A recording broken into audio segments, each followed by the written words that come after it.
And the journalist Michael Hastings has died at the age of 33. Hastings was killed in a car crash in Los Angeles early Tuesday morning. Reporting extensively from Iraq and Afghanistan, Hastings' widely read stories showed the grim realities of war. His 2010 Rolling Stone article on General Stanley McChrystal, the U.S. commander in Afghanistan, sparked a political controversy after McChrystal and his aides were quoted making disparaging remarks about top administration officials. The article exposed long-standing disagreements between civilian and military officials over the war's direction and led to General McChrystal's firing. Speaking to Democracy Now! In 2012, Michael Hastings said the Afghan war, like the invasion of Iraq, was based on a false premise. If WMDs were the big lie of the Iraq war, the safe haven myth is the big lie of the Afghan war.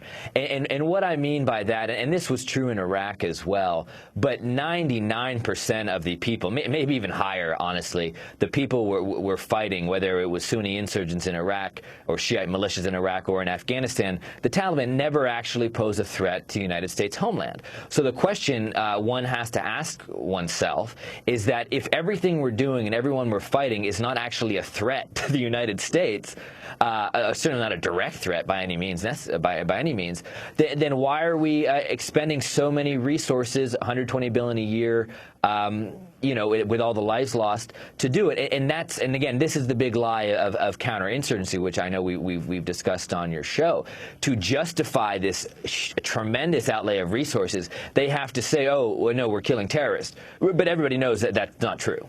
At the time of that interview, Michael Hastings had just come out with his book, The Operators, the wild and terrifying inside story of America's war in Afghanistan. Tributes began spreading across the Internet Tuesday evening after news broke of Michael Hastings' death. His former magazine, Rolling Stone, said, quote, Hastings' hallmark as a reporter was his refusal to cozy up to power. He leaves behind a remarkable legacy of reporting, they wrote. In a statement provided to Democracy Now!, the film director Oliver Stone said, quote, Michael Hastings went far in the span he had. One of our finest young investigative journalists, high-stakes reporting, in a sense, cost him his life. We desperately need more and more young men and women such as Michael willing to protest the intolerable war crimes and arrogance of our supremacy-seeking society, Stone wrote. In his first interview with Democracy Now! In 2010, Michael Hastings discussed the foundation he established to honor the memory of his former fiancée, Andrea Paramovich, who was killed by an IED in Iraq in 2007. It's called the Andy Foundation. It's a fund that helps. There's domestic sort of scholarships we give out, but we've also, along with the National Democratic Institute, have an annual fellowship where we bring a young woman from a developing nation over to Washington, D.C.